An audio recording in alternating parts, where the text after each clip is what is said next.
kó Ìjẹ̀bú-Òde mo dé kó ìgbà tí mo wá dé kó mo wá dúró ní Òṣòdì ọmọ Mushin olóòṣà ọmọ Òṣòdì olóòṣà mo wá dúró lóṣòdì Òṣòdì ní private jet mi dúró sí gbàm ẹ bá mi type bí tí mo ti kúrò kẹ́ bá ń type bí tí mo dúró sí private jet mi wá dúró sóṣòdì gbàm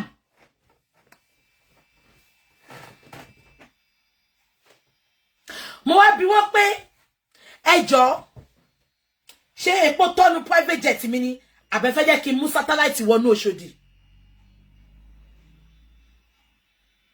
ṣé ń gbọ́ mi wọ́n wá sọ fún mi pé wọ́n fẹ́ jẹ́ kí n gbé satellite mi wọnú Òṣòdì ni as an investigative blogger wọ́n fẹ́ jẹ́ kí n bá wọn wo nǹkan tó ìwọ tó ń pè mí yẹn ó máa jẹ blocking sin ó máa jẹ blocking ó máa jẹ blocking ṣé ń gbọ́ mi ẹ bá mi indicate tẹ́ bá ń gbọ́ mi ṣé ń gbọ́ mi wọ́n ní mo land safely from Manchester Ademido ti ṣe mistake from Manchester to Ìjẹ̀bú-Òde from Ìjẹ̀bú-Òde to Lagos State níbi tí àwọn òrìṣà mẹ́ta yẹn dúró sí Tony welcome to Lagos mo wá lọ gàràgàrà mo fẹ́ lọ sí Ìkòyí ní Park View wọ́n wá dá mi dúró lóṣòdì mo ní kí ló ń ṣẹlẹ̀ lóṣòdì mo wá gbé satellite mi sókè báyìí mo wá fi wo gbogbo nǹkan tó ń ṣẹlẹ̀ mo wá rí pé ẹ bá mi tag MC ẹ bá mi tag MC Oluomo à ń bọ̀ ni tẹ́ bá kúrò lórí MC àwa bọ́ sórí Koko Zaria ẹ kọ́kọ́ bá mi tag MC as an investigative blogger ẹ bá mi tag MC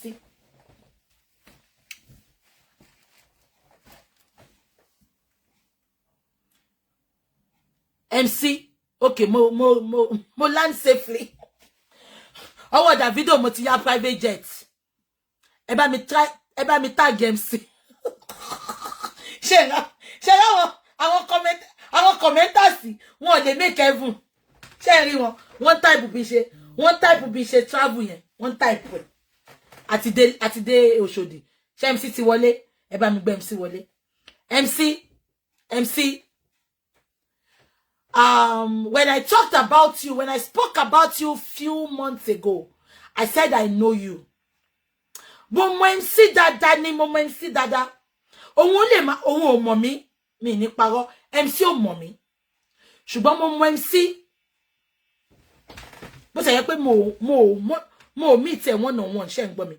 Mo MC true ìyàwó tó jẹ́ kó fẹ́, tó wá sọ di pé ó ń fẹ́ gbogbo wọn káàkiri yìí ìyàwó tó love tó jẹ́ kó fẹ́ gangan ìyàwó yẹn kú mo dẹ̀ súnmọ́ family ìyàwó yẹn so ibi tí mo ti gbọ́n pa MC tí mo ti mọ MC nìyẹn ṣé ń gbọ́ mọ́mì mi kò fo wọ́n ní má folúkú Òṣòdì mo ti dúró mọ́mì má folúkú Òṣòdì kẹ̀ àná Òṣòdì straight ni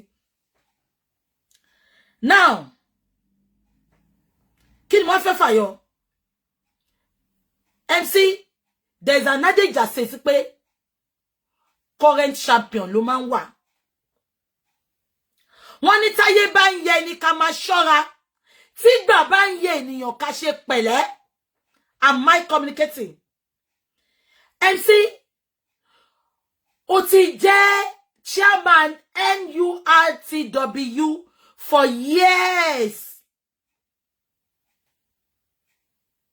for years MC Oluomo many people my pa yi oloba tó ń jẹ nìyẹn no champion forever God bless you no champion forever MC àwọn èèyàn kan believe pé 1 naira 2 naira tẹ́ ń pa ní orí tamak wọ́n fi pé it's no money Èmi má jẹ́ kí sọ̀rọ̀ on other people's behalf. I am going to talk about me now. Èmi ò mọ̀ pé bẹ́ ṣe ń pawó nìyẹn. Now, mo fẹ́ gbé yín trabaye ẹ̀yin viewers mi. Ṣé rántí ìgbà tí BBC UK mi sọ àwọn fake BBC tó wà Nigeria yẹn. BBC UK ṣé rántí tó trabaye lọ sí Nigeria tó lọ interview MC Oluomo. Ẹ bá mi ṣé rántí èmi máa ń sọ fún yín, èmi máa ń keep record ni as an investigative blogger. Bí ọ̀rọ̀ àǹtí Kẹ́mi Kẹ́mi Olúnlọ́yọ̀. Ṣé gbogbo yín rántí BBC United Kingdom wọ́n lọ sí 2010. Thank you Adenike Yusuf. Ẹ ṣé àwọn ọlọ́pọlọ ló ń wò mí bíbá. Ẹ ṣé rántí 2010 BBC United Kingdom, they traveled down to Nigeria. They went into the life of MC. Ìgbà yẹn lèmi tó mọ̀ pé àṣẹ MC owó ṣaka ló ń pa, owó inú ọ̀rá. Àwọn máa ń fojú wọn pé kò sówó ń di owó tó ń gbà lórí támákì yẹn. Ṣé ń gbọ́ mi? Ẹ jẹ́ tún gbé yín trabaye. Ìgbà yẹn tí màá yẹn wá tí bọ̀bọ̀ BBC yẹn wá interview MC jọ́nà. Wọ́n show gbogbo ìgbádùn tó ń jẹ. Wọ́n show Fáṣọlá ló wà ní city ìgbà yẹn. Ṣé Fáṣọlá ni ṣá? Mi fẹ́ fún mi mọ̀ in tó wà ńbẹ̀. Ṣé ń gbọ́ mi? Wọ́n show bí MC ṣe ń gbé owó wọlé bó ṣe ń gbé jáde. Wọ́n show gbogbo life ẹ̀. Wọ́n show inú ilé ẹ̀. Wọ́n, you know, MC ò sọ òyìnbó o. MC ò sọ òyìnbó. MC ní bọ̀bọ̀ tó gbà as a graduate. Don't so him. The guy was so fluent. Ṣé Naija? Ibi tí Naija was is this nìyẹn. En tí ó lè fìdí ìgò kọ́wọ́, á dẹ̀ gba ìwọ graduate, á gba ìṣiṣẹ́. Nǹkan tó ṣẹlẹ̀ lọ́wọ́ MC nìyẹn. MC Yorùbá lẹ MC Sonjo yẹn. MC dìdí lọ gba graduate ni. Bọ̀bọ́ yẹn sọ pé ó ti kú sí. Bí ǹdẹ̀ ṣe gbọ́, ikú MC ló kú. Mi ti gbàgbé ọkọ bọ̀bọ́ yẹn. The guy was so fluent, very handsome guy. Òun ló interpret ìjọ yẹn. Wọ́n lọ sílé, wọ́n lọ everywhere, wọ́n lọ sí tarmac. Ṣé wọ́n ti ẹ̀ tún wá ń ṣe Mamuk, thank you Aja. Mamuk lórúkọ ẹni tó translate ẹ̀ ń jẹ́. Ó ń jà ìjọ yẹn gan ṣé rántí. Tó sáré gbé òyìnbó yẹn sínú mọ́tò tẹ́ sí ní ẹgbẹ́ kóbi. Wọ́n ń jà níjọ yẹn nígbà tó òyìnbó yẹn lọ. Ìgbà tó yẹ pé fùfú làwọn náà máa ṣe kiri. Ó fi UK lẹ̀, ó lọ ṣe investigation láàrin àwọn ọmọ Òṣòdì. Ọlọ́run ti ẹ̀yọ òyìnbó yẹn tán gẹ̀ẹ́tì ẹ̀ lọ. MC ní kọ́sá àmọ́ bá ṣe gbé à ń wo life báyìí ni wọ́n gbé òyìnbó yẹn sínú mọ́tò gbàm wọ́n gbé lọ àwọn ọmọ yẹn ń jù gògàn wọ́n ń jà gan àmọ́ nǹkan tó fàjà. Now kí ni wọ́n fẹ́ fàyọ ìjọ yẹn gangan ni mo ṣẹ̀ṣẹ̀ mọ̀ pé àṣọwọ́ inú ọ̀rá tẹ́ MC ń gbà tó yẹn because wọ́n disclose ẹ̀ wọ́n kàn sọ yẹ ni bàbá yẹn náà wọ́n sáwọn ṣaka yẹn pé kí ló wà ní ẹ̀wọ̀n lówó ni pé owó tó ń pa on a daily basis ni. That is not the bone of contention. Bàbá àrà jẹ́ kó yé mi pé táyé bá ń yẹ ni ká máa ṣọ́ra bígbà bá ń yẹ ènìyàn ká ṣe pẹ̀lẹ́ o ayé ò fẹ́ ká máa ní lárí ènìyàn ò fẹ́ ká máa yọ ayọ̀jú ṣùgbọ́n tọ́lọ́run ò bá padà lẹ́yìn ẹni àkàṣà máa yọ o ayé wa ń yẹ sí because he got the backing of the federal government. Am I communicating? Sorry, not federal government. He got the backing of the Lagos state government. Am I communicating? I'm not going to castigate him for that. But MC wa jẹ́ kí a fi ayé kó gba the better part of him. Am I communicating? Ó ti gbàgbé bí tó ti ń bọ̀. Ó ti gbàgbé pé nothing lasts forever. Ṣé ń gbọ́ mi? Gbogbo nǹkan tó jẹ́ kí MC máa fi save towards the rainy day. Mo máa pọ́ máa save towards the rainy day náà. Ó wá lọ join àwọn ọmọ ní tíátà. Ìgbà tẹ́mi kọ́kọ́ rí MC nínú tíátà, mo kọ́kọ́ rò bí pé MC ti ń act eré ni. Béèyàn kọ́kọ́ fẹ́ ṣí yàrá kan nu ilé mi ńsìn, kó fẹ́ fi ṣe shop, MC máa débẹ̀. MC wá sọ̀rọ̀ ìdí, just call my name and I'll be there in the social scene circle. Ó wá sọ̀rọ̀ ìdí, just MC ó tọrọ lè mi bẹ́ sọ. Ó tọrọ ni mo bẹ́ sọ. Kò sẹ́ tó lè bẹ́ sọ ó tọrọ MC, èmi á bẹ́ sọ, ẹ bá love and like. MC wá sọ̀rọ̀ ìdí, just call my name and I'll be there. Ó wá sọ̀rọ̀ ìdí, just call my name and I'll be there. Among the social scene. Party after party. Party after party. Ìyẹn kọ́ ló fi ṣe gbajúmọ̀. Ìyẹn kọ́ ló fi ṣe gbajúmọ̀.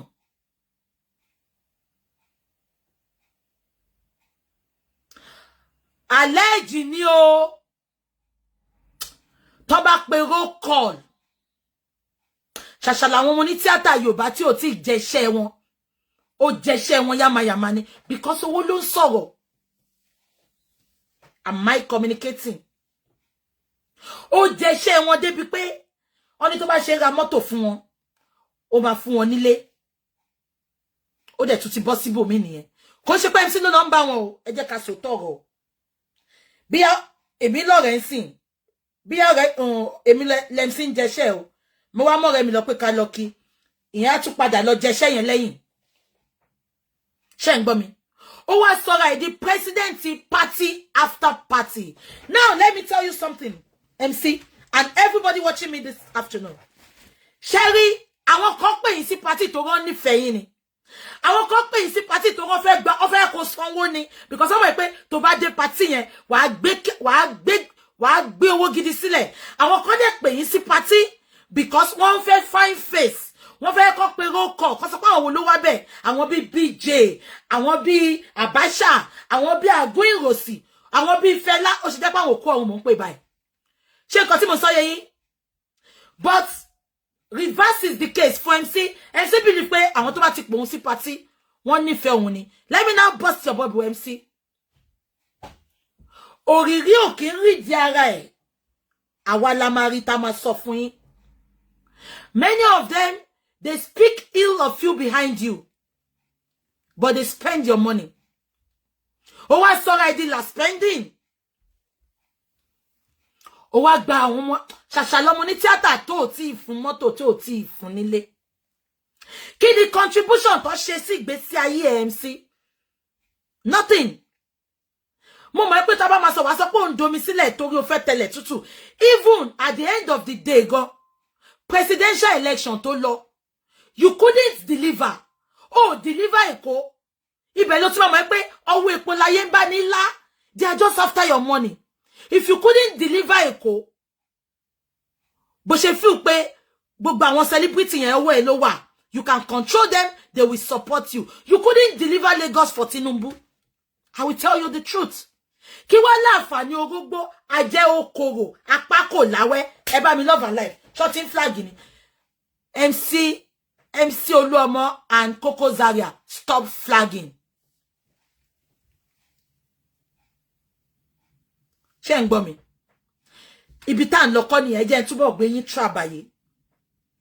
Èmi ò mọ̀ kankan nípa àwọn ọmọ ní mọ́tò Òṣòdì, mi mọ̀ kankan. Mo kàn rí fídíò tó ń trabaye. Ṣé ń gbọ́ mi? Láti bí 3-4 days ago, tó sọ pé wọ́n ń jà. Ipon sọ pé Kẹ́mi fi gbé chairman NURTW sílẹ̀, but ó refuse. Wọ́n ní Tinubu wá sọ fún pé kó máa bọ̀ l'Abuja pé kó gbé sílẹ̀ fún Zego. Ṣé ń gbọ́ mi? Now kí mo fẹ́ fàyọ. Bàbá wa Tinubu, God bless you, sir. Ẹ ṣe yẹn dáadáa. Because believe MC Oluomo ni pé ìtorí Tinubu ti wọlé yẹn, òun lòun máa wà lórí position yẹn for the rest of his life. Nǹkan tó ṣe ń jayé bí ejò nìyẹn. Nǹkan tó ṣe ń jayé bí disabled nìyẹn. Ó ń jayé bí ẹni tí ò ní kú mọ́. Ìyàwó níyàwó lílá ni. Am I communicating? But Baba wa Tinubu, God bless you, sir. Ẹ ṣe yẹn dáadáa fún wa. Ìgbà tó rí pé jà ti fẹ́ ṣẹlẹ̀, àwọn ọmọ Òṣòdì ti ń fohùn lẹ̀. Ṣé ń gbọ́ mi? Bàbá ọwọ́ Sanwó-Olú kò ká mọ́. Tinubu wá interfere. Tinubu sọ pé kó máa bọ̀ l'Abuja. Ìgbà tí Tinubu mọ́wọ́ ẹ̀ sókè. Ìgbà tí MC mọ́wọ́ Zego sókè. Ẹ lọ wo countenance ẹ̀. Inú ẹ̀ ò dùn. Ìkanra ló fi mọ́wọ́ yẹn sókè. Ṣé mọ̀ nǹkan tó ṣẹlẹ̀? MC jẹ́ kí n bẹ́ẹ̀ sọ tọrọ ń sìn. Ṣọ́lá Abuja tó ń lọ yẹn. President Tinubu, ẹ bá love and like, wọ́n ṣe mi tí ń bọ̀ yín ni. Mo mọ̀ pé ó lè create a position fún ẹ on one condition. Bóyá you are a little bit red. But unfortunately, you don't understand at all. I'm not mocking you now. I'm telling you the fact. Oyinbo te man so le mi náà sọ, MC. Now, kí ni mo fẹ́ fàyọ? Going to Abuja, let me just bust your bubble now. Bàbá mi Tinubu, wọ́n fẹ́ fọgbọ́n yọ ẹ́ kúrò ńbẹ̀ ni. Abuja tó ń lọ yẹn, tó bá sọ pé fẹ́ lọ di ọ̀gá onímọ́tò ńbẹ̀, Federal, jẹ́ pakọ̀ létí ẹ̀sìn, etí inú, MC. Sori ọ̀bẹ tó fi ń dùnbù súyà tó fi ń gé súyà, òun là mọ́ là máa yọ sí ẹ. Ó dẹ̀ máa pè Tinubu kó listen sáwọn Hausa because àwọn Hausa God deliver ju, ó deliver fún ju Yorùbá lọ. Ṣé mò ń gbé yín débẹ̀, ẹ bá mi máa dé. Ṣé mò ń gbé yín débẹ̀, ẹ bá mi máa dé. Tí Tinubu bá tẹ̀ sọ pé kó lọ ṣe olórí àwọn onímọ́tò l'Abuja, kò di Federal. Ìtorí àná tó sọ pé ó lọ sí party all white party Wàsíù tí ń kí ẹ. Ó ní ti Federal láti lọ ṣe kíni? Láti lọ ṣe kíni? Etí inú. MC, etí inú. Ìbá ṣéǹjì tó kù lọ́wọ́ ẹ, tètè save ẹ for rainy day. Ọjọ́ kan bọ̀ lolúwa wí. Daddy mi Tinubu. Mo gbé satellite mi dé Aso Rock. Ṣó fẹ́ gbọ́? Stylishly lọ fẹ́ yọ ẹ́ dànù. Because ó rí pé tí ẹ pọ̀. Ó mú ẹjọ́ wẹ́wẹ́, ó mú wá sí Aso Rock jù. Ṣóhun nìkan ni. Yorùbá sọ pé bá mi pé interpreter ẹ máa sọ Yorùbá máa sọ lóyìnbó. Yorùbá sọ pé tí ìlú bá ń dún ládùújù, ó máa ń ya ni. If the drum is drumming pa pa pa pa. If the drum to the highest, it will tear. Am I communicating?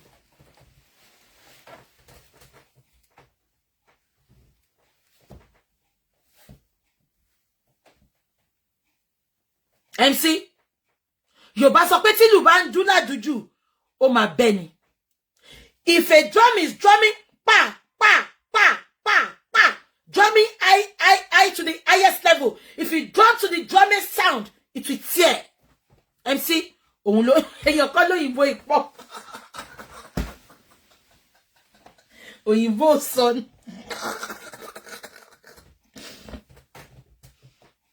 Ṣó fẹ́ gbọ́ MC? Hausa ló l'Abuja, dẹ̀ lè gbà. Mẹ́wàá MC l'Abuja, lè gbà támákì lọ́wọ́ mọ́là. Sórí ọ̀bẹ tó fi ń dùnbù, ṣó ti rọ́bẹ yẹn rí? Maryland Junction. Àti Suya University ní Ìkẹjà, ibẹ̀ ni ma ti ń jẹ suya tí bá lọ seko. Ó ti rọ́bẹ yẹn gùn báyìí, ó tún wá curve. Ó máa ń mú ni. 247 ọ̀bẹ mọ́là máa ń mú ni. Torí kan lè, mọ̀ gbà tíjà lè ṣẹlẹ̀. MC, èmi ń sọ tèmi fún ẹni o, as olólùfẹ́ tó ń jà fún ẹ̀tọ́ ọmọ ìlú, as an investigative blogger. Ìbá owó tó ní MC rọra manage ẹ̀. Mo gbà pé ó tún ṣẹ̀ṣẹ̀ ra mọ́tò fún ọmọ ìyàwó bọ̀dá mi Ògúngbè. Kí lorúkọ yẹn náà? Ìyẹn náà tún máa kọ́tọ́. Wọ́n pèèyàn lábùí fún làólàó, ó ń gbẹ́mọ ọ̀rọ̀ ẹjọ́. Kí ni yẹn jẹ́ náà? Ṣé Wùmí ló ń jẹ́? Ẹ bá mi pè síbí. Wùmí, tó bá gbọ́ Yorùbá máa sọ fún ẹ lóyìnbó. They are calling someone in the tummy of the mare, of the cow. They are calling the tummy blow, blow, blow, blow, blow. Is not taking the cow's baby, is carrying it to dance. Wọ́n gbé yàn ní onífún loud, loud, loud. Ó wá ń gbé ọmọ ẹran jó.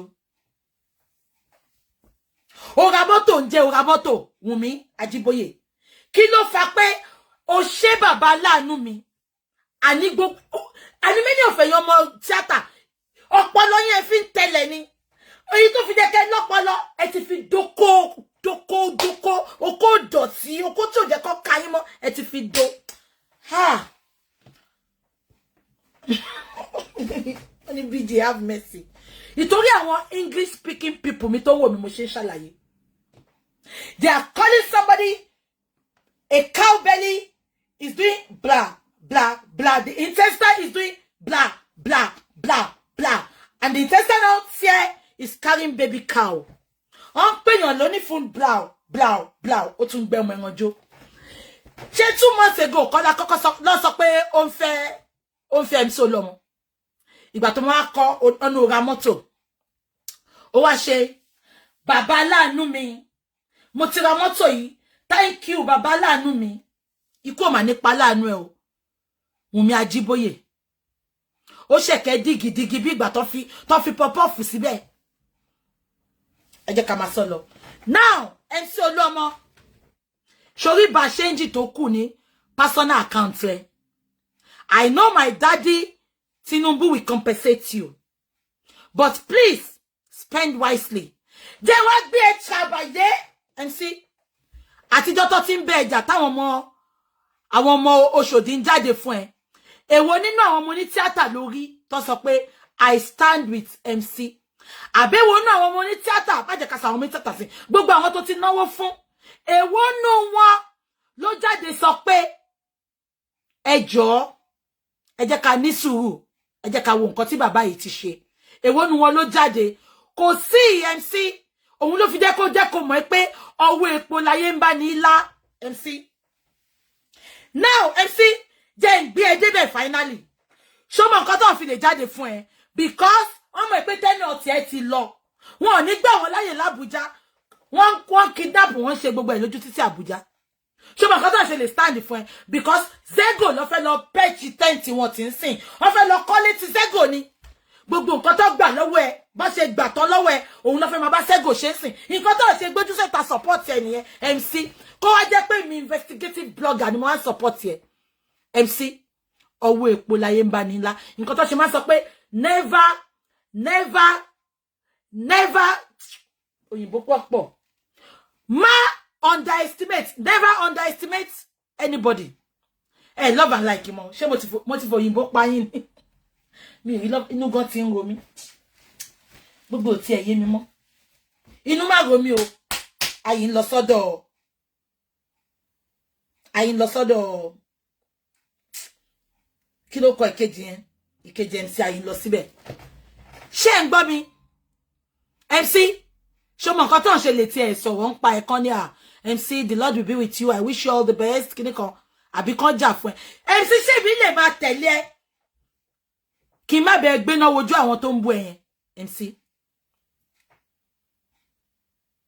ibi tí tèmi wà nìyẹn tí n bá dúró tìyàn màá dúró tì ẹ tó máa fi débi ilẹ̀ lérí ni ṣùgbọ́n àwọn ọmọ ní tíátà MC wọn ò lè jà fún ẹ̀ ṣó mọ why because wọ́n fẹ́ lọ pitch tent wọn pẹ̀lú Zego wọ́n mọ̀ pé táwọn bá jà fún ẹ Zego máa fojú wọn pé léyìí ò support wa because òjẹ́ ní òjẹ́ léegun ni wọ́n orin báyọ̀ wá kan wá sọ pé àjèjì la jẹ́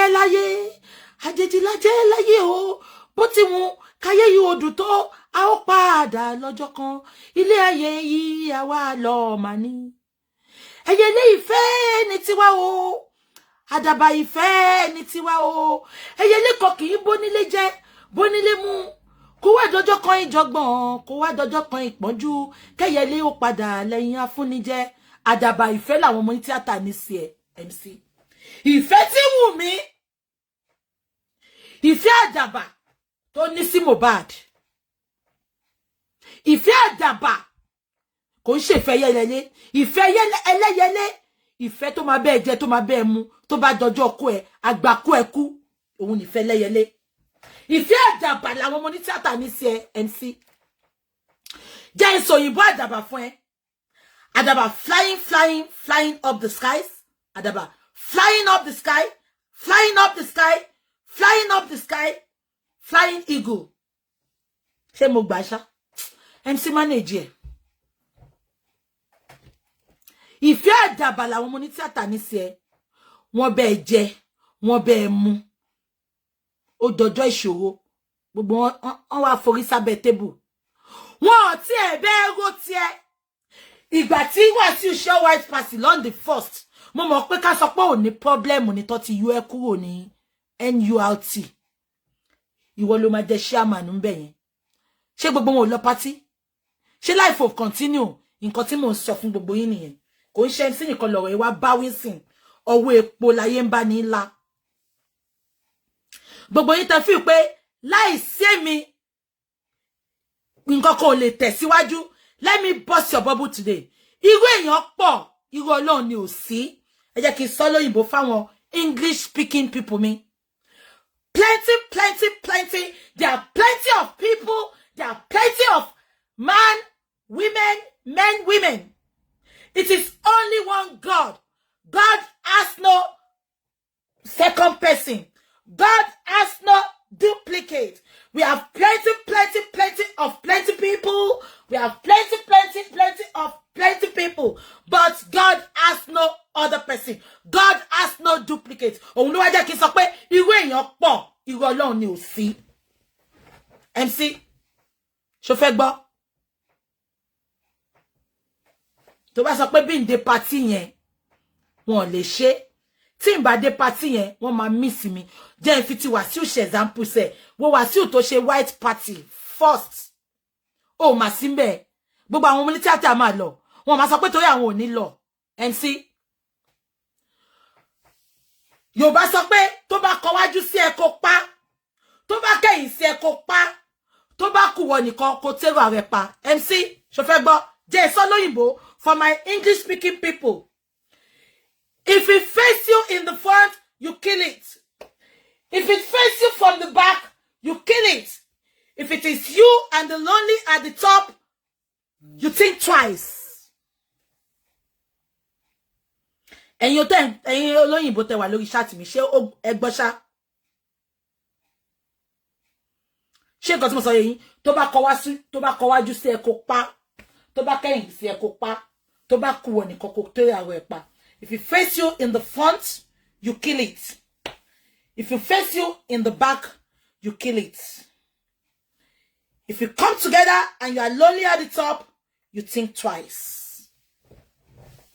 MC, àbọ̀rọ̀ là ń sọ fọ́mọlúàbí tó bá dénú ẹ̀ kó dòdìndín. Paraventure. Okay, only kí n sọ yẹn lóyìnbó. MC, it is little half and quarter words we speak to the individual. If you get into your belly, let it be the whole. Let it be one. It can be quarter, it can be half. We speak to the individual. When it gets to your belly, it become whole. Oh my dear Dindi. What is so yen? MC, mo ní sọ jù báyìí lọ. Ìfẹ́ tí mo ní sí ẹ, MC mo fi ń sọ eléyìí. And paraventure, you might be lucky, daddy mi, Tinubu, he might look for a place to give you pé kò kàn wá ńbẹ̀, kọ́kàn má jẹ ojú ẹ. Fi ọ̀rọ̀ tí mo sọ ẹ fi sí ọwọ́ òsì ẹ, kó má fi jẹun. Because tó bá tún rí ẹ pé wọ́n fi ẹ́ síbì kan sìn, wọ́n á tún sáré wá. Let me now finish with this. Ẹsẹ̀ gìrì ilé àńjọ̀fẹ́ kú tán ààrẹ nìkankan. Am I communicating? Let me now say it in English for the benefit of my English-speaking people. Gra. People are running. People are going gra into a giver's house. Immediately they get to the giver and the giver die. No gra, no running helter-skelter to giver's house again. Ṣẹ̀tìndé, ẹsẹ̀ gìrì ní àńjọ̀fẹ́ kú tán, a ò rẹ́ni kankan. MC, know this and no peace. MC, know this and no peace. Ẹsẹ̀ gìrì ní àńjọ̀fẹ́ kú tán, a ò rẹ́ni kankan. Mo máa ń sọ fún gbogbo yín, kò ń ṣe MC nìkan mò ń bá wí sìn. Wọ́n ní ẹ jẹ́ ká ṣe bí ẹni tó kú. Shaggy, many of these people prophesying their love to you, they love you for a reason. They love you for a reason. Think about ṣe sing. Wọ́n ti wá ẹlòmíì tó máa tún lọ pitch pentent wọ́n ti wá bòmíì tó máa tún lọ ta mọ́. That is people for you. Know this and no peace. Also, am I communicating? It is the person we create love for. We know. We don't know people who create love for us. Shangbomi. One enti mu ente nife ni kemo. Ema sọ pé wọ́n nífẹ̀ẹ́ mi. Tẹ́ bá máa gbọ́ lẹ́nu ẹlòmíì. Oh, wọ́n nífẹ̀ẹ́ mi, lágbájá nífẹ̀ẹ́ mi. Shut up. Inú ẹni kò mọ̀. Èèyàn kan ní, today's show is the bomb. Mo ti fi òyìnbó party gbogbo yín jẹ́. Ẹni tó nífẹ̀ẹ́ ni kò mọ̀. Ó ní kẹ́ díjú kẹ́ ṣe bẹ́ẹ̀ tó kú. Káwé ẹni tó máa sunkún. Owó mi ṣe wá pọ̀ lẹ́ni báyìí. Ẹ jẹ́ kí n sọ yẹn fún yín for the benefit of àwọn tí ò gbóyìnbó, tí ò ń gbọ́ Yorùbá. Shut down your face and see who cries. Shut down your face and see who cries. Wọ́n ní ká ṣe bẹ́ẹ̀ tó kú, káwé ẹni tó máa sunkún. MC, advice mi nìyẹn fún ẹ láàárọ̀ yìí. Tó bá dẹ̀ tún ní opportunity tó gbé ẹ síbi tó tún dá, tẹ̀lẹ̀ jẹ́jẹ́. MC, tẹ̀lẹ̀ jẹ́jẹ́ ilẹ̀ ń yọ̀. Never say never. Nobody knows tomorrow. And there is no permanent champion. Current champion, ló wà kò sí permanent champion. MC Oluomo. There will always be a current champion. There is never a permanent champion. With this, MC Oluomo, I wish you all the best in Abuja. But my advice again to you is pé má kó gbogbo ṣòdì style yẹn lọ sí Abuja. Àwọn ará Abuja ò gbádùn.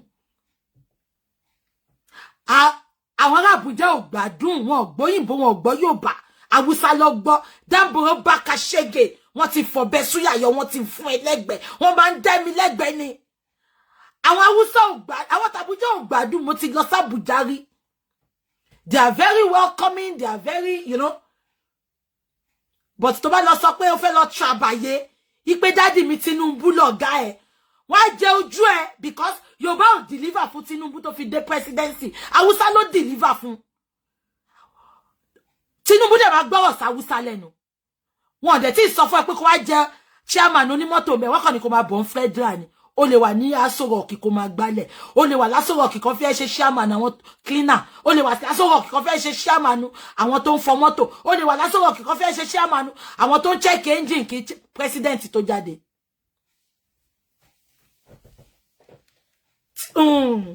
Oluomo, ibẹ̀ ni mo fi ẹ́ sí. Mo wá lọ gara.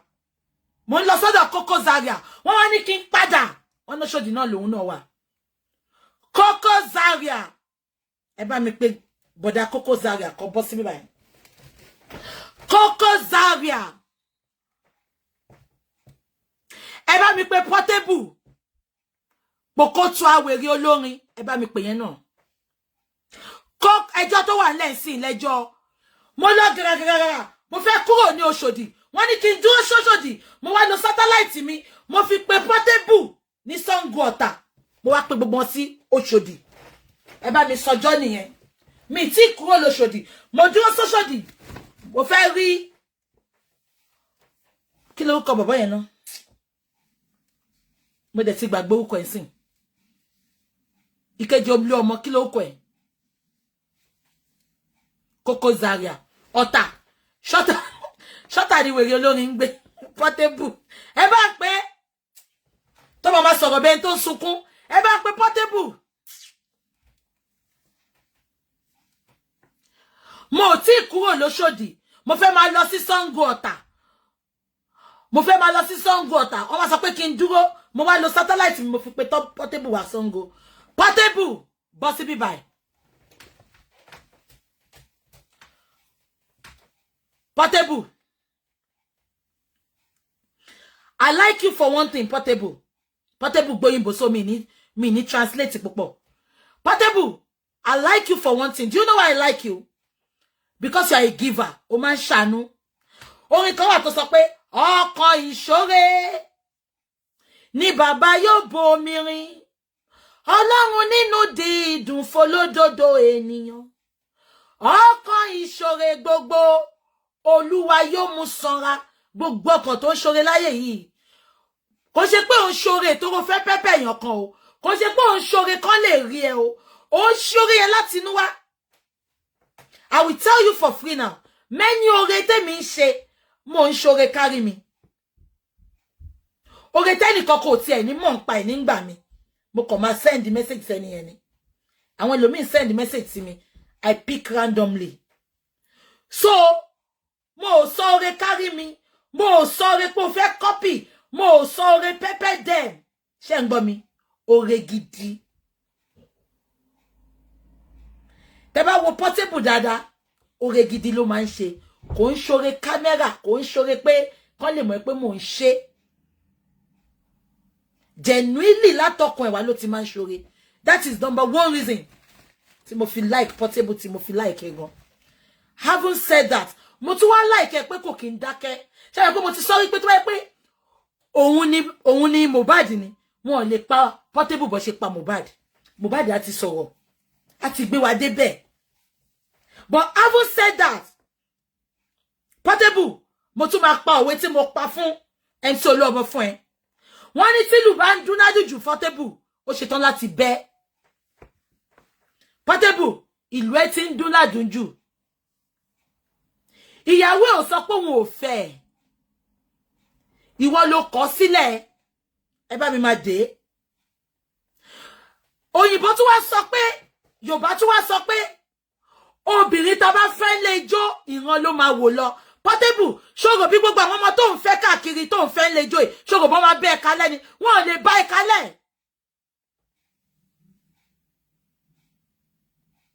Ó wá ń bínú pé Koko Zaria àgbà ìyàwó ẹ̀. Ṣé ìyàwó ẹ̀ ni? Ó lè gbé, ó lè gbà ni. Ṣé bíbí kan náà ni wọ́n náà ti rí. Ó dẹ̀ ló ṣe mọ́ nìyẹn. Ó dẹ̀ ní tọ́mọ aláṣẹ́wó tó bá take a break. Ó lọ fún recess ni. Àbí kan tí mo sọ yẹ. Ó dẹ̀ ti gbàgbé pé ìkan náà àwọn ìyàwó ọba tó kú yẹn náà. Ṣebí wọn náà ṣáà gbà. Ó ṣáà ń do. Portable, ìgbà tá bá fi kọ́ la máa fi sọ fún yàn Portable. First wife ẹ, o máa celebrate ẹ, o dẹ̀ máa appreciate ẹ. Nínú gbogbo wọn, mo tún like ẹ fẹ́ yọkan yẹn. Ó jẹ́ kó yé gbogbo yàn pé èèyàn tó love jù nìyẹn. Àwọn tó kù, ìgbà tó ń dùn tó ń dá, ọbẹ̀ dùn tán lọ́wọ́ àlà Portable. Ìyàwó tá bá dẹ̀ fẹ́ lè jó, ìran ló máa wò lọ́gbẹ̀yìn. Òun lọ̀rọ̀ wa àti ìyàwó ẹ̀ tí Koko Zaria gbà. Ó wá sunkún pọ̀ gbà ìyàwó ẹ̀. Portable, ó sọ pé ọmọ ẹni. Ó ń gbọ́ ọmọ ẹ lọ sí party. Ọmọ ní party tẹ́lẹ̀, ọmọ tó ń jẹṣẹ́ kiri tẹ́lẹ̀. So they can never be responsible. They are never responsible, Portable. Ọmọ tó ń pariwo pọ̀ ọmọ ẹ gan nìyẹn. Tó ń fi ẹ́ ṣe yẹ̀yẹ́ yẹn. Ó jẹ́ lọ ṣe DNA ọmọ ẹ. Bí ọ̀rọ̀ very dark man. Ṣó mọ̀ bí ọmọ ẹ gan ló gbé dání Portable. Yé jàjà ẹbí. Portable ìjà ẹbí ló jà.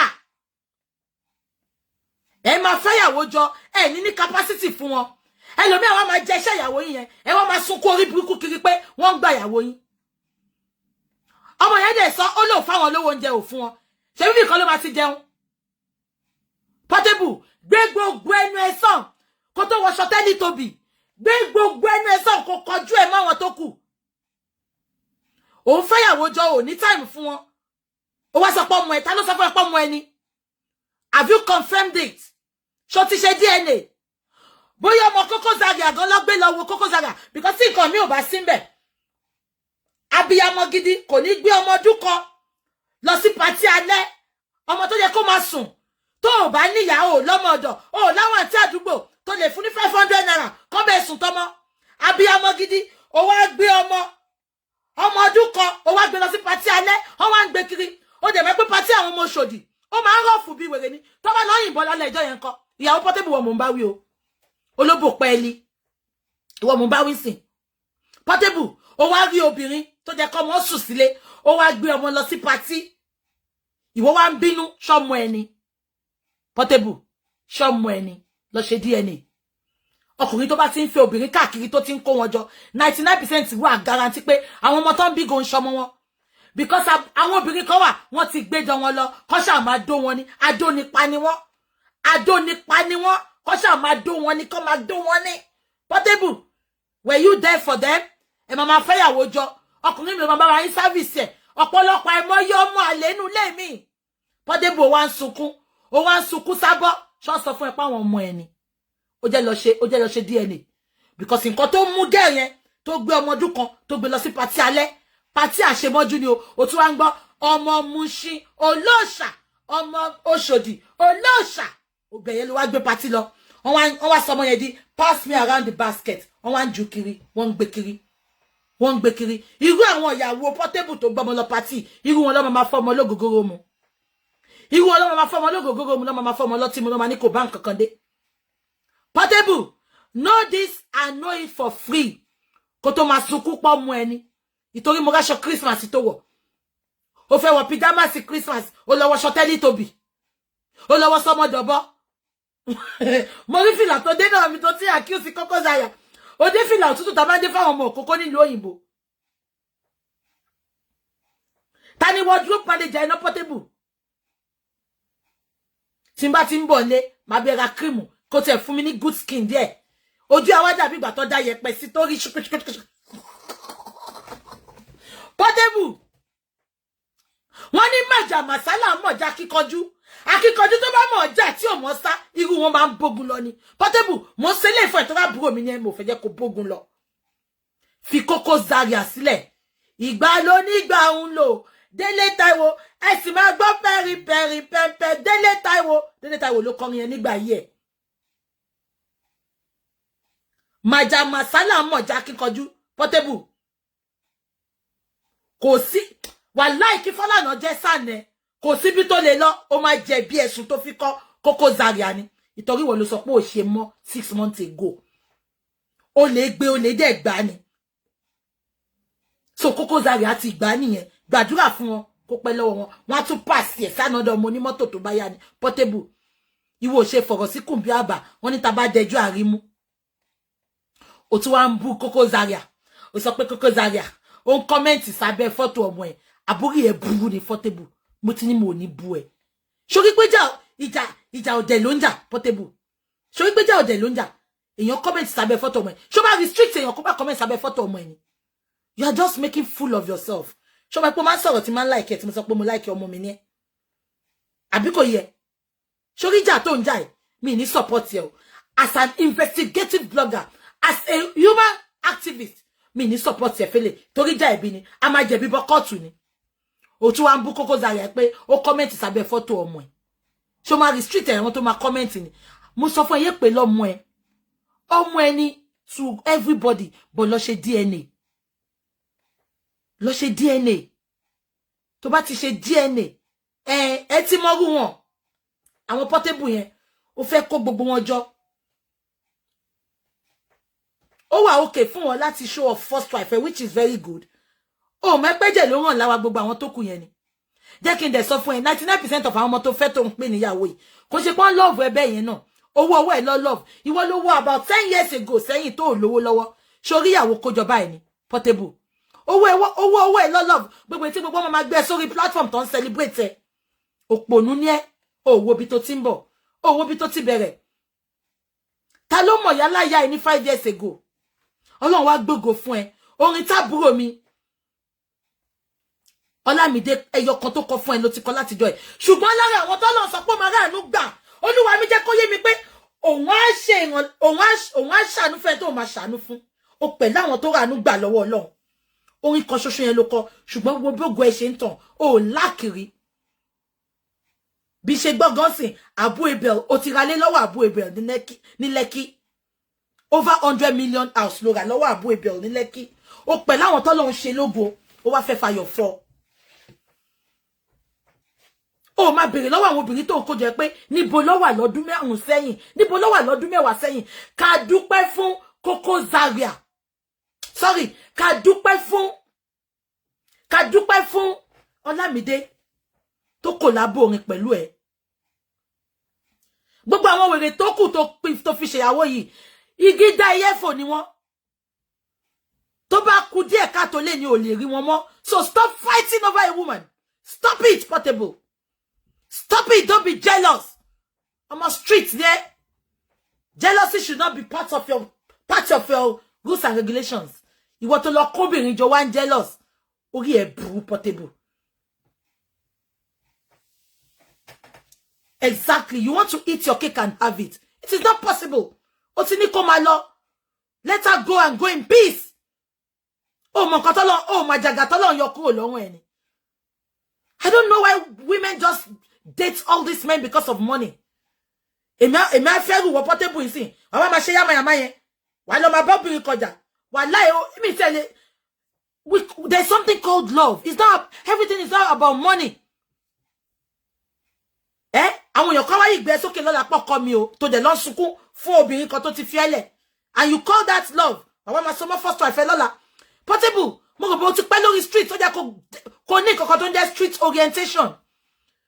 Street guys don't love. They don't love. They've got the money. Àwọn máa control ẹni obìnrin pẹ̀lú owó wọn. Ó wá lọ sunkún, wọ́n gba ìyàwó ẹ̀ wo bó ṣe ń ṣe. Ó wá ń show tantrum. Òpònú òṣì. Bàtà yẹ pa ṣọmọ kékeré ló máa wọ̀ tó máa ní ó wọ Christmas pajamas. Ó dàbí kò ṣe Teletubby tó tóbi yẹn. Ó dàbí ètò tí nínú àwọn Teletubby character yẹn. I'm telling you this for free now. Ó wá bọ́ta ọjà ìtorí on sign ẹ̀ hàn. Ọjà ìtorí wọn promote ẹ̀ oúnjẹ nítorí obìnrin. Ṣó fẹ́ gbọ́ Portable? Ẹni tó bá torí obìnrin kọkú ẹgbẹgbẹ̀rún ẹ̀. Irú ṣé kí n ṣọ́ọ̀kẹ́ Portable? Wùnmí ìyàwó Mohbad wọ́n ti ń do. Ó ti ń dóko bí ṣe sọ fún ẹ yìí. Confirm ni. Ó ti ń dóko. So tó bá ti torí ìyàwó ẹ̀ kan tí Koko Zaria àgbà, tó bá ti torí ẹ̀ sunkún òṣì. Tó ń wọṣọ ọmọ kékeré kiri, tó dé fìlà òtútù àwọn ọmọ Koko ìlú òyìnbó, tó dé yẹn sórí. Kọ́kọ́ lọ change wardrobe manager ẹ kó tó wá jà. Lọ change wardrobe manager ẹ kó tó wá jà. Nonsense. Ọlọ́run gbé ẹ̀ga ò dẹ̀ respect ààrẹ. Is everything fight? Ó wá ń ṣe máa gún ẹni, ó fẹ́ pààyàn ìtorí Portable. Ó dàbí ó ti high on colos. Mo máa gún ẹni máa bá mi bẹ̀. O lack street orientation. O Olamide ni. Olamide kò bínú rí ni. En tó introduce Olamide gan kò gba gidi. O rí kò gba gidi ni. Àwọn ọmọ street ni wọ́n náà. Báwo lè rí wọn kọ́ máa violence kiri. Jàkídí jàgbọ́n náà ni. Ṣùgbọ́n ní ayé ènìyàn adẹ̀mbẹ̀ gbàdúrà kọ́ lọ́n bá mi mú lọ. O rí kò gba gidi ni. Kò sẹ́ tí ò ṣọmọ street. But, you know, we are in a civilized world now. Why jẹ́ kí èṣù lọ tiẹ̀? Èṣù tó ẹ̀ tún tiẹ̀, èṣù tún tiẹ̀, èṣù tún máa tiẹ̀ kó lọ pààyàn torí àṣànà. Ta ló sọ fún ẹ pé àṣànà yẹ kò ń ṣe Koko Zaria gan ló lọ́mọ ọwọ́ ẹ̀? Àbọ̀rọ̀ là sọ fún ọmọlúàbí. Ọlánìkẹ́, oh my dear, God bless you, my darling sister. She gave me 5,000 stars. Ọlánìkẹ́, and she looks new. She doesn't look like one of my followers. So, ẹ ṣé ìyá mi, gbogbo ẹ̀yin tẹ́ fún mi stars ẹ ṣé o. Ẹ̀yin tẹ́ dẹ̀ fún mi náà, àbùdí ní tómi òkun, àbùdí ní tómi ọ̀sà. Ọlọ́run bá mi pèsè fún yín. Ibi tẹ́gbẹ́ wa ti ń náwó àní nójú ń bẹ̀ ní ọdún yìí lórúkọ Jésù. Àníkó owó, àníkó ọmọ, àníkó àlàáfíà fún gbogbo yín. Portable, jẹ́ kí orí ẹ pé kó fèsì career ẹ.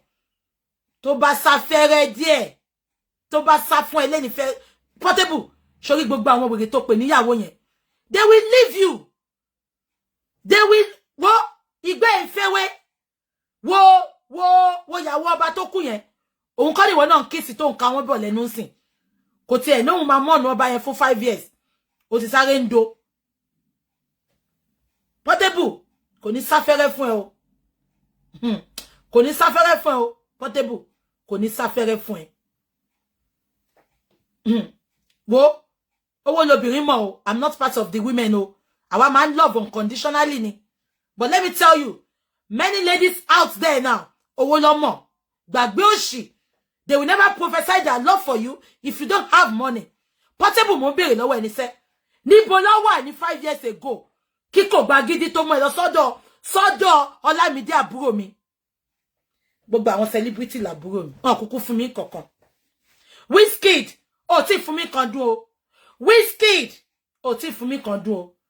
Pin débi o. Davido ti fún mi kan dùn o. Ẹ pin débi o. Àbí kan tí mo sọ yé yín. Àwọn wèrè tó kójọ tó ń pè níyàwó yìí. Ibo ló wà lọ́dún 10 sẹ́yìn. Ibo ló wà lọ́dún 5 sẹ́yìn. Kíkò gba gidi tó mú ẹ lọ sọ́dọ̀ Lámídé, ìtàn ṣáà ni mo máa pa. Ìtàn mo máa pa mo mọ̀ tán gbogbo èèyàn. náà wà mari ko flaunt obìnrin kankan gbà yẹn first wife ẹni kan mà ní mo dẹ̀ like ó sọ pé reason tó fi dúró ti lé ní nìyẹn àwọn tó kù wá jẹ́ ńbẹ̀ ni kí ló kọ bàbá tó kú yẹn bàbá tí tó fẹ́ yàwó púpọ̀ tó fẹ́ àwọn ọmọ kékèké yẹn bàbá tó kú yẹn wo bàbá yẹn náà kò ì pé wọ́n yẹ tó kú làwọn ìyàwó ẹ̀ ti fọ́ká lọ ti ń dó wọn kiri ẹ jẹ́ kí n sọ fún yín lẹ́ni many of ẹ̀yin tẹ́ máa kàn rẹ́ ọmọ tẹ́ máa sáré fún lóyún tẹ́ máa gbà sílé ṣé kí 90% of àwọn ọmọ Èkó yẹn kò ṣe pọ́ love yín lọ ṣe fẹ́ yín o wọ́n kàn wá bí tán máa gbé ni wọ́n wá accommodation wọ́n wá free food wọ́n wá free motor wọ́n dẹ̀ fẹ́ ṣe Mrs. by fire by force they don't love you because they love you genuinely they love you because of your money Kiss Daniel ọmọ mi náà ni gbogbo àwọn tó ṣoríire ní music industry ọmọ mi ni wọ́n Naira Marley ọmọ mi ni kò síbi tá máa ti sí ẹni tó bá nífẹ̀ẹ́ mi á bá mi fà á mọ́ra náà ni àti fọwọ́ ọ̀tún bá wí ẹ bá mi fi tòsì fà á mọ́ra ọmọ mi ni gbogbo wọn Portable náà ọmọ mi ni mo kàn gbọ́dọ̀ bá wọn wí ni ṣé nǹkan tí mo sọ yé yín so Portable jẹ́ kí orí ẹ pé ó ń bẹ́ ó sọ́ra ẹ di Puma ó sọ́ra ẹ dọ̀yà Puma àbí Puma kọ́ ni logo péyàn ń bẹ́ yẹn Puma kọ́ ni logo péyàn ń bẹ́ yẹn ẹ ṣe Aláàfin of Ọ̀yọ́ kò ì pé wọ́n yẹ àwọn ìyàwó màmá ọ̀nà ẹ̀ wọ́n màmá ọ̀nà ẹ̀ àwọn illiterate set of people tó jẹ́ pọ́pẹ́lọpẹ́ Aláàfin of Ọ̀yọ́ lára gbogbo wọn màmá ọ̀nà ẹ̀kọ́ tó máa jó wọn kiri wọn màmá ọ̀nà ẹ̀ ìkọ́ni wọn mà ní Portable náà ń dókẹ́ ó wá ń sunkún sí pé Koko Zaria àgbàyàwó ẹ̀ orí ò dáa má lọ fèsì kàríà ẹ̀ jẹ́ sọ fún ẹ no money no woman èmi ò sí ńbẹ̀ o no woman no cry ṣé mo gbà no woman no cry orin Majek Fashek ni àbí tàti ẹ̀ ló kọ yẹn náà ṣé Bob Marley ni ẹjọ́ ta ló kọ yẹn náà kí n tiẹ̀ tó gbégi láwò no woman no cry ta ló kọ yẹn náà no woman no cry ṣé bó ṣe kọ́ nìyẹn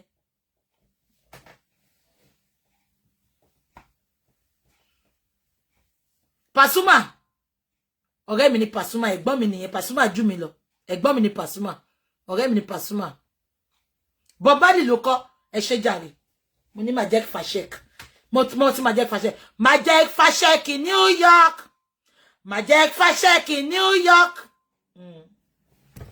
ṣé o gbọ́ Portable jẹ́ kí orí ẹ pé gbogbo àwọn bàbá wa sọ ní àdé yìí tó bá fi obìnrin ṣègbẹ́kẹ̀lé ni wọn ní débi tó délé ní Portable Ọlámídé níyàwó tó sign ní Ọlámídé níyàwó Naira Marley ṣùgbọ́n ṣorí kó máa sáré obìnrin kiri you have the second chance be careful ṣó fẹ́ gbọ́ gbogbo ètò sọ pé a máa para wa ṣó ń gbọ́ Portable ọlọ́mọ yẹn kan pọ̀ táì tí ò ní sí nǹkan kan tó máa ṣẹlẹ̀ wàá máa gbọ́ Portable ló lọ wájà bó ṣe máa ń ṣe nìyẹn ṣòro bẹ́ẹ̀ tó fẹ́ bẹ́ẹ̀ jàmọ́ra bẹ́ẹ̀ jà ń sìn ni ó lè jẹ́ after 5 years wákọ̀ ìpọ́ dá mi lẹ́gbẹ̀ẹ́ ni jẹ́ kó rí ẹ pé àwọn olè náà ọmọ Sango Ọ̀tà lóòótọ́ wo igi dá iye fò ní jẹ́ kí orí ẹ pé mo ń sọ fún ẹ̀sìn tó rọ ojú ọmọ mi ni Portable jẹ́ kí orí ẹ pé I drop my pen ta ló tún kù ṣáàtì sọ́tọ̀ yeah I'm not saying if they can't have baby mama but do you see them flirting them kò ní gbé wọn sórí náà ṣọ́ mama ẹ wo bọ̀bọ́ yẹn gbà kan nice ó dàbí ìyàwó kan náà àwọn olórin yẹn èèyàn kan ló ń jẹ iṣẹ́ lady yẹn wọ́n separate quietly ni now no I'm not gonna talk about that one I'm not gonna give her attention she wants my attention she wants to trend don't let us talk about her you should know me by now there are some things I'm not gonna talk about as a matter of fact when I watched that video I saw that it's coming from a place of she just wanna laugh so I'm not gonna take offense from it honestly no don't let us talk about it no I've seen it don't worry I've seen it don't let us talk about it there are many things we can talk about yeah don't let us talk about that don't let no she wants to trend and I'm not going to give her that attention. So please, don't talk about it. Go back kokode now. Shebi mi more focused now. More focused now. At the end of the day, ẹ wá búrò ìyá Mohbad gan. Ẹ wo gbogbo nǹkan tó ṣe Sherry mi kí n wá dá lóhùn. No. What she did yesterday, what she demonstrated yesterday shows that number one, Sherry Kodaruko blogger mi ni. Orúkọ mi nìkan ló dárúkọ. Number one, ó mi pé mo ń ṣe nǹkan kan tó dá nìyẹn. Mo eat wọn níbi tó bad. Yeah? Then number two, if she can display that stupidity yesterday, ṣé nǹkan tí mo sọ yé yín, it shows they don't have any remorse for the dead. Nǹkan táwa ṣe need the justice nìyẹn fún ara wa. They are not offended because bí ṣe gbọ́ngàn. Ṣé mọ̀ pé lẹ́gbẹ̀ẹ́ kan wọ́n ní Mohbad tún ṣe yahoo. So gbogbo owó yahoo yẹn kò ní account. So wọ́n máa ń pín kiri ni. Wọ́n máa ń fi owó yẹn pamọ́ kiri ni. So ó possible kan kó jẹ́ pé owó ọmọ yẹn gan wà ní account tiẹ̀ náà. So they are happy. Ṣé ikú bọ̀bọ́ yẹn? Ẹ mọ̀ kí àwọn family ti máa wish pé kó bọ̀bọ́ yẹn kú. That is just it. Yeah? So I'm not gonna watch her. I'm not gonna talk about her. Àdúrà tí mo kàn fẹ́ jẹ́ kí gbogbo yín máa gbà ní pé gbogbo nǹkan tó bá lè ṣe kó má kú kíkú tó dé, kó má kú before k'Ọlọ́run tó sọ pé ó yá ó ti ṣe tó láyé. Gbogbo nǹkan tẹ́ bá lè fi guide ara yín kẹ́ fi guide ara ni o. Ẹ jẹ́ kí n sọ fún yín lẹ́ni. Ẹni tó kú ni ti ẹ gbé. Ẹni tó kú ni ti ẹ gbé. Gbogbo nǹkan tó bá lè fi guide ara ni kó fi guide ara ẹ. Má kú kọ́ lọ́jọ́ tó dé o. Because mo sọ fún yín pé gbogbo nǹkan tó ń ṣẹlẹ̀ ní ìgbà ikú Mohbad ọgbọ́n ló ń kọ́ wa o, kò kọ́ ṣe pé à ń jà nìkan o. Ọgbọ́n ló ń kọ́ wa o. Ṣé nǹkan tí mo sọ yé yín? So ẹ jẹ́ ká wà careful. Ẹ lè imagine. Mo wá ra àwọn kan tó ń sọ ìgbà tó attack wèrè onípọ̀nmọ́ yẹn, ìgbà tó attack ẹ pé ipe ó ṣe ń ṣe nǹkan bẹ́ẹ̀ pé ó mock ọmọ tó kú. Àwọn kan wá ń kọ síbẹ̀ pé ṣebí bàbá Mohbad náà ó lọ kọrin bì kan. I'm not going to talk about that yet. I have my reservation. Yeah? Oni tí di bá ṣí ìgbà ajábọ́.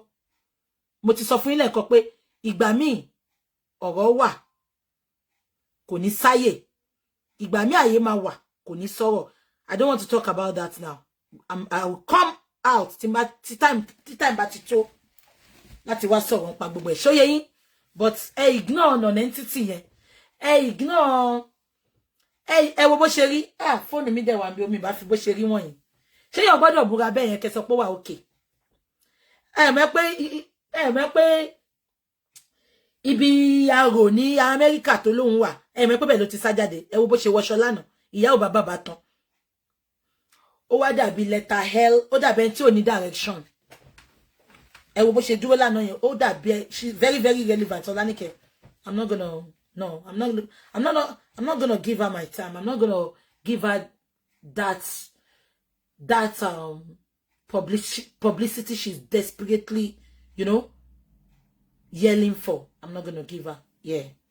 So kí ló tún ṣẹlẹ̀ ká sọ npa ẹ̀ kí n tó máa lọ. Ẹ jẹ́ kí n máa lọ. I dropped my pen. Bí ọ̀rọ̀ Oriyomi Hamzat. I dropped my pen. I dropped my pen. Ẹ jẹ́ ká máa lọ. Yeah. So mo ti sọ fún yín, for the benefit of people that are just joining me, I've